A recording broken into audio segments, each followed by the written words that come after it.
Assalamualaikum warahmatullahi wabarakatuh.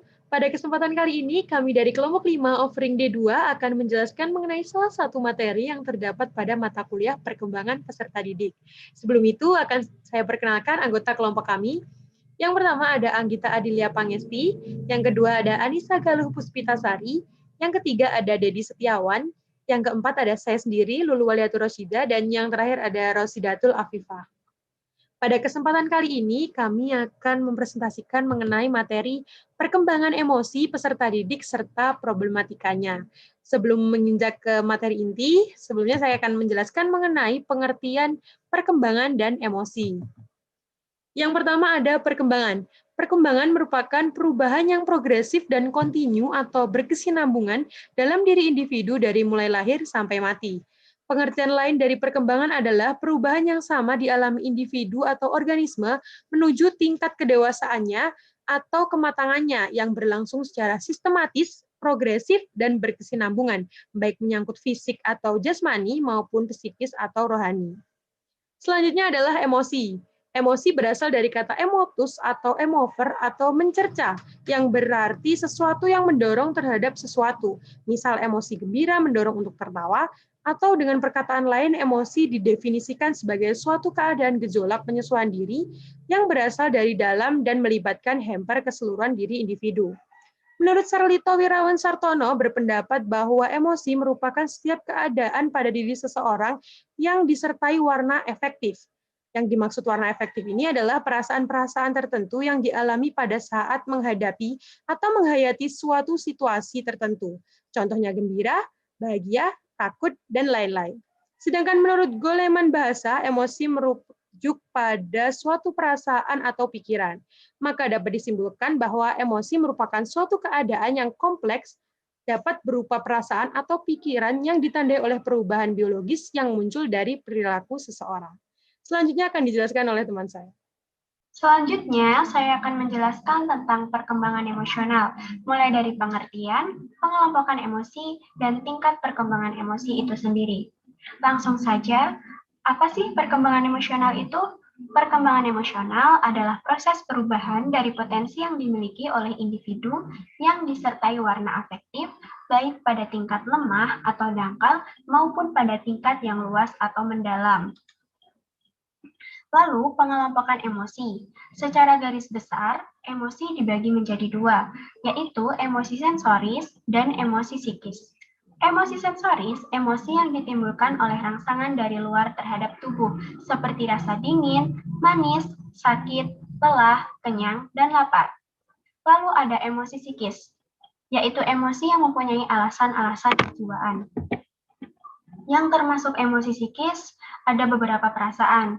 Yang pertama, perasaan intelektual, di mana perasaan yang berhubungan dengan ruang lingkup kebenaran. Biasanya diwujudkan dengan ketidakyakinan seseorang terhadap sesuatu. Lalu yang kedua ada perasaan sosial, di mana perasaan yang berhubungan dengan orang lain, baik bersifat perorangan maupun kelompok. Biasanya diwujudkan dengan solidaritas yang tinggi ataupun rasa simpatik yang tinggi. Lalu yang ketiga ada perasaan susila. Perasaan susila adalah perasaan yang berhubungan dengan nilai-nilai baik dan buruk atau etika moral, misalnya saja tanggung jawab. Lalu yang keempat, ada perasaan keindahan atau estetis, di mana perasaan yang berhubungan dengan keindahan dari sesuatu, baik bersifat kebendaan maupun kerohanian. Lalu yang terakhir, ada perasaan ketuhanan. Kelebihan manusia sebagai makhluk Tuhan dianugerahi fitrah atau kemampuan untuk mengenal Tuhannya. Maksudnya di sini kita sebagai manusia dianugerahi insting religius. Lalu ada tingkat perkembangan emosi. Yang pertama, emosi labil, di mana seseorang cenderung tergesa-gesa, bernafsu, sentimental, mudah tergugah, khawatir, dan bimbang. Lalu yang kedua ada emosi stabil rata-rata. Seseorang yang mempunyai derajat rata-rata tingkat emosional memiliki kecenderungan emosi, keseimbangan yang baik, sabar, tak memihak, dan berkepala dingin. Lalu emosi stabil. Seseorang yang mempunyai emosi stabil cenderung percaya diri, cermat, dan kukuh.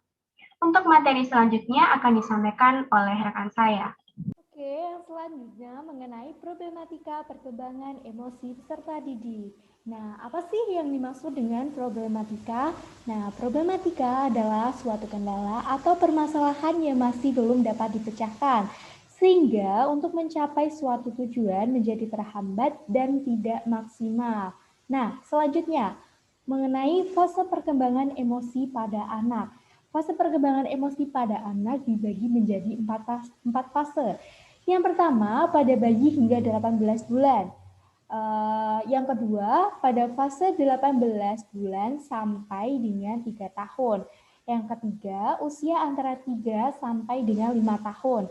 Yang keempat, usia antara 5 tahun sampai dengan usia 12 tahun.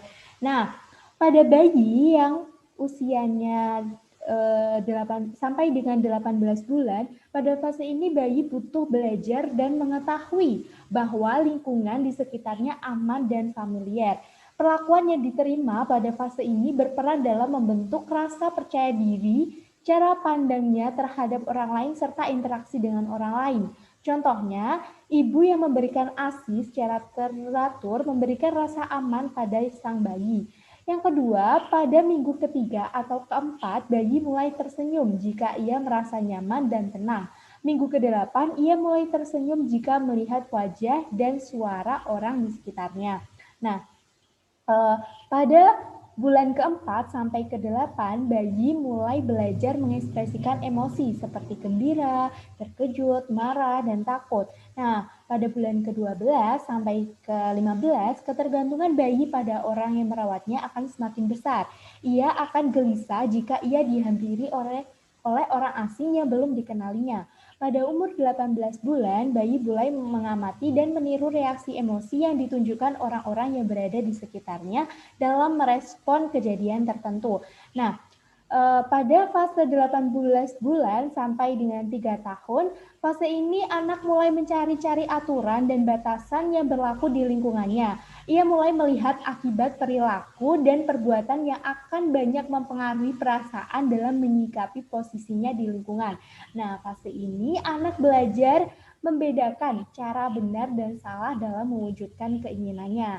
Nah, pada fase ini juga pada usia 2 tahun, anak belum mampu menggunakan banyak kata untuk mengekspresikan emosinya. Namun, ia akan memahami keterkaitan ekspresi wajah dengan emosi dan perasaan. Pada fase ini, orang tua dapat membantu anak mengekspresikan emosi dengan bahasa verbal. Caranya, orang tua menerjemahkan mimik dan ekspresi wajah dengan bahasa verbal. Nah, pada usia antara 2 tahun sampai dengan usia 3 tahun, anak mulai mampu mengekspresikan emosinya dengan bahasa verbal. Anak mulai beradaptasi dengan kegagalan. Anak juga mulai mengendalikan perilaku dan menguasai diri. Nah, selanjutnya usia antara 3 tahun sampai dengan 5 tahun. Nah, pada fase ini anak mulai mempelajari kemampuan untuk mengambil inisiatif sendiri. Anak mulai belajar dan menjalin hubungan pertemanan yang baik dengan anak lain, bergurau dan melucu, serta mulai mampu merasakan apa yang dirasakan oleh orang lain. Nah, pada fase ini untuk pertama kalinya anak mampu memahami bahwa satu peristiwa bisa menimbulkan reaksi emosional yang berbeda pada beberapa orang. Misalnya, satu pertandingan akan membuat pemenang merasa senang, sementara yang kalah akan sedih. Nah, selanjutnya, fase pada usia antara 5 tahun sampai dengan usia 12 tahun. Nah, pada fase ini, usia 5 tahun sampai dengan 6 tahun, anak mulai mempelajari kaidah dan aturan yang berlaku. Anak mempelajari konsep keadilan dan rahasia. Anak juga mulai mampu menjaga rahasia. Ini adalah keterampilan yang menuntut kemampuan untuk menyembunyikan informasi-informasi secara baik. Nah, anak usia 7 tahun sampai 8 tahun, perkembangan emosi pada masa ini anak telah menginternalisasikan rasa malu dan bangga. Nah, anak dapat memverbalisasikan konflik emosi yang dialaminya. Semakin bertambah usia anak, anak semakin menyadari perasaan diri dan orang lain. Nah, anak usia 9 sampai dengan 10 tahun, anak dapat mengatur ekspresi emosi dalam situasi sosial dan dapat merespon terhadap stres emosional yang terjadi pada orang lain. Selain itu, dapat mengontrol emosi negatif seperti takut dan rasa sedih. Anak belajar apa yang membuat dirinya sedih, marah, atau takut sehingga belajar beradaptasi agar emosi tersebut dapat dikontrol. Nah, pada usia 11 sampai dengan usia 12 tahun, pengertian anak tentang baik buruk, tentang norma-norma, aturan, serta nilai-nilai berlaku di lingkungannya menjadi bertambah dan juga lebih fleksibel. Tidak sekaku saat di usia kanak-kanak awal, mereka mulai memahami bahwa penilaian baik buruk atau aturan-aturan dapat diubah bergantung dari keadaan atau situasi munculnya. Nah, perilaku tersebut nuansa emosi mereka juga semakin berkembang. Nah, selanjutnya mengenai pola emosi pada anak menurut Syamsu pada tahun 2008. Nah, ini ada beberapa pola emosi pada anak. Yang pertama yaitu rasa takut. Nah, rasa takut itu merupakan perasaan terancam oleh sesuatu objek yang membahayakan. Rasa takut terhadap sesuatu berlangsung melalui tahapan. Yang pertama, mula-mula mereka tidak takut karena anak belum sanggup melihat kemungkinan yang terdapat pada objek. Nah, yang kedua timbulnya rasa takut setelah mengenal bahaya. Dan yang ketiga, rasa takut biasa hilang kembali setelah mengetahui cara-cara untuk menghindari bahaya. Nah, selanjutnya rasa malu. Rasa malu merupakan bentuk ketakutan yang ditandai oleh penarikan diri dari hubungan dengan orang lain yang tidak dikenal atau tidak sering berjumpa. Yang selanjutnya rasa canggung. Seperti halnya rasa malu, rasa canggung adalah reaksi takut terhadap manusia, bukan ada objek atau situasi. Rasa canggung berbeda dengan rasa malu. Dalam hal ini, bahwa kecanggungan tidak disebabkan oleh adanya orang yang tidak dikenal atau orang yang sudah dikenal yang memakai pakaian tidak seperti biasanya, tetapi disebabkan oleh keraguan-keraguan tentang penilaian orang lain terhadap perilaku atau diri seseorang. Oleh karena itu, rasa canggung merupakan keadaan khawatir yang menyangkut kesadaran diri. Nah, selanjutnya yang keempat, yaitu rasa khawatir. Rasa khawatir biasanya dijelaskan sebagai khayalan ketakutan atau gelisah tanpa alasan, tidak seperti ketakutan yang nyata. Rasa khawatir tidak langsung ditimbulkan oleh rangsangan dalam lingkungan, tetapi merupakan produk pikiran anak itu sendiri. Rasa khawatir timbul karena membayangkan situasi berbahaya yang mungkin akan meningkat. Nah, kekhawatiran adalah normal pada masa kanak-kanak. Bahkan pada anak-anak yang penyesuaiannya paling baik sekalipun, mereka juga akan memiliki rasa khawatir. Baik, selanjutnya yaitu rasa cemas. Rasa cemas itu adalah keadaan mental yang tidak enak berkenaan dengan sakit yang mengancam atau yang dibayangkan. Rasa cemas itu ditandai oleh kekhawatiran, ketidakenakan, dan merasa yang tidak baik yang tidak dapat dihindari oleh seseorang. Disertai dengan perasaan tidak berdaya karena merasa menemui jalan buntu, dan disertai pula dengan ketidakmampuan menemukan pemecahan masalah yang dicapai. Selanjutnya yaitu rasa marah. Rasa marah adalah ekspresi yang lebih sering diungkapkan pada masa kanak-kanak jika dibandingkan dengan rasa takut. Alasannya yaitu karena rangsangan yang menimbulkan rasa marah itu lebih banyak. Dan juga pada usia kanak-kanak mengetahui bahwa kemarahan yang mereka perbuat itu merupakan cara yang efektif untuk memperoleh perhatian dan memenuhi keinginan mereka. Selanjutnya yaitu rasa cemburu. Rasa cemburu adalah reaksi normal terhadap kehilangan kasih sayang yang nyata dibayangkan atau ancaman kehilangan kasih sayang. Selanjutnya yaitu duka cita. Duka cita adalah trauma psikis atau kesengsaraan emosional yang disebabkan oleh hilangnya sesuatu yang dicintainya. Selanjutnya yaitu keingintahuan. Rangsangan yang menimbulkan keingintahuan pada kanak-kanak itu sangat banyak. Anak-anak itu menaruh minat terhadap segala sesuatu di lingkungan mereka, termasuk pada diri mereka sendiri. Selanjutnya yaitu kegembiraan. Kegembiraan adalah emosi yang menyenangkan yang juga dikenal dengan keriangan, kesenangan, atau kebahagiaan. Setiap anak-anak itu intensitas kegembiraannya dan jumlah kegembiraannya itu serta cara pengekspresiannya sampai batas-batas tertentu dapat diramalkan. Sebagai contoh, ada kecenderungan umur yang dapat diramalkan, yaitu anak-anak yang lebih muda merasa gembira dalam bentuk yang lebih mencolok atau yang menyolok daripada anak-anak yang lebih tua.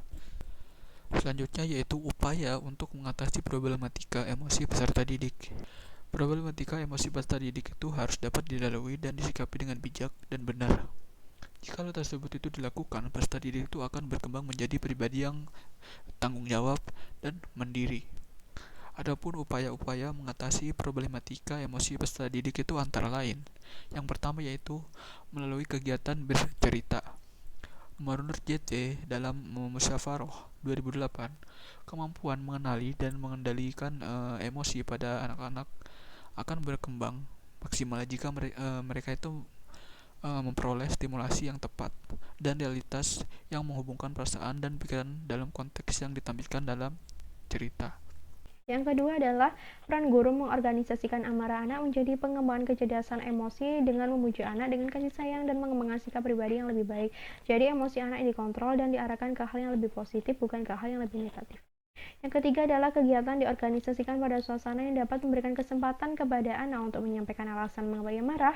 Kemudian guru berperan sebagai pembimbing dan memfasilitasi, bukan untuk mengatur berbagai perilaku secara otoriter, tapi memberikan kesempatan kepada anak untuk saling bermanfaat. Jadi peran guru sebagai pembimbing ini agar peserta didik dalam menyampaikan alasannya mengapa ia marah ini menjadi lebih stabil, lebih terkontrol, dan tentunya dia menjadi lebih nyaman, bukannya malah tambah menggebu-gebu. Yang keempat adalah pembimbing dan kegiatan memfasilitasi dilakukan dengan penuh kasih sayang sehingga dapat mempersiapkan anak menjadi pribadi dan anggota masyarakat yang sehat dan mampu bersosialisasi dan berkomunikasi secara baik. Jadi pembimbing ini harus melakukannya dengan penuh kasih sayang agar kedepannya nanti dia dalam berorganisasi atau dalam lingkungan masyarakat, dia tuh emosinya menjadi lebih stabil dan dia dapat menerima perbedaan dalam dirinya dengan orang lain, seperti itu. Yang terakhir atau yang kelima, guru juga memberikan kesempatan dan menganjurkan agar orang tua dapat berpartisipasi dalam mengendalikan amarah anak-anaknya dalam kegiatan di rumah. Jadi peran guru dan orang tua ini harus setara atau harus sejajar. Jadi bila guru sudah melakukan yang terbaik di lingkungan sekolah dan emosinya sudah stabil, namun pada saat di rumah dia diperlakukan secara buruk atau tidak baik seperti dipukuli, dicaci maki atau dibentak-bentak, maka emosi dia tuh bakalan tidak stabil dan bisa jadi malah menjadi lebih buruk lagi. Seperti itu. Sekian presentasi dari kelompok kami. Mohon maaf bila ada salah kata. Wabillahi taufiq wal hidayah. Wassalamualaikum warahmatullahi wabarakatuh. Terima kasih.